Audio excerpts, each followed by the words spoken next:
Have you ever had that moment when you've seen a car online and thought, that's a terrible idea, and then you go and buy it anyway? That's exactly what's happened here. I'm Matt, this is Twiggs T4, and today we're going to dive headfirst into what might just be my most questionable purchase yet. It is a 1983 Porsche 944.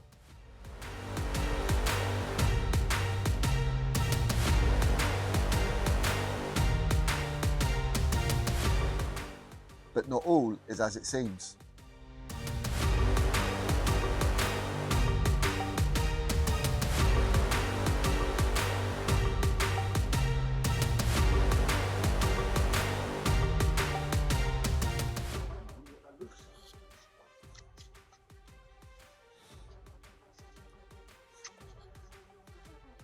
So this Porsche was originally registered in Australia in 1983. It's a very early Porsche, and then from then, after a year or two, it was then exported, or in our case imported, to the UK. Same owner. That same owner still lives local to me, and then he passed that vehicle on to another guy, and I am now the third owner on this vehicle. So it's a very interesting story. It came up on eBay, and it was a very low price, and I had a look into it. It was advertised as having 105,000 miles and that it was a Cat S, so it was, structural damage. I had looked through the photos and I couldn't actually see anything structurally wrong with it. So I then reached out to the seller, and I went round, had a look, and I was quite impressed. So it turned out, after actually doing a car vertical check, now this is not a sponsored video by Car Vertical at all, but if they want to reach out and give us a hand, that's not a problem. But no, so I did actually do a car vertical check. I've never done a car vertical check, and it come back that this was, it said that it was to have a look at the damage, obviously. So I went through and looked at the damage, and it says it was N, non-structural. Instantly I thought, oh, okay, it's non-structural, not structural. And then when looking through the paperwork as well, we saw that it's actually originally 27,000 miles, and we have all the MOTs to confirm that, and it has full service history. So it has international history and full service history. So now we need to discuss the elephant in the room. Why is it a Cat N? Now, if we open this bonnet,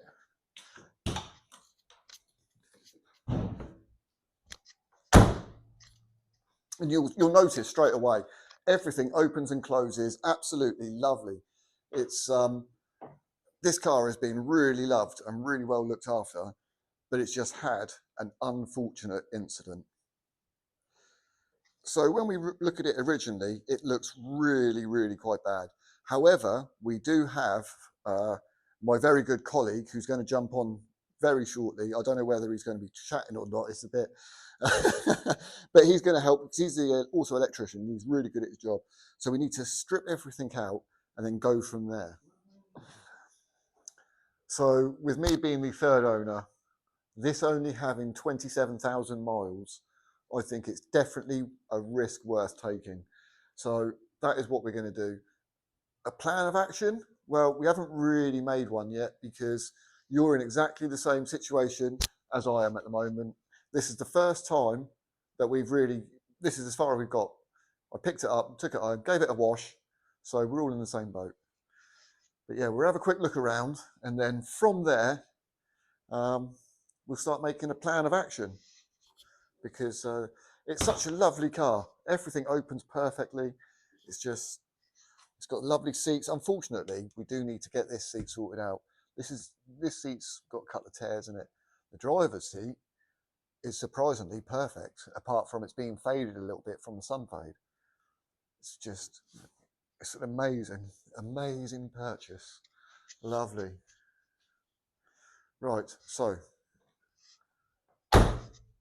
without further ado, we're going to start getting stuck into this, and you can see that next time. So thank you very much for watching.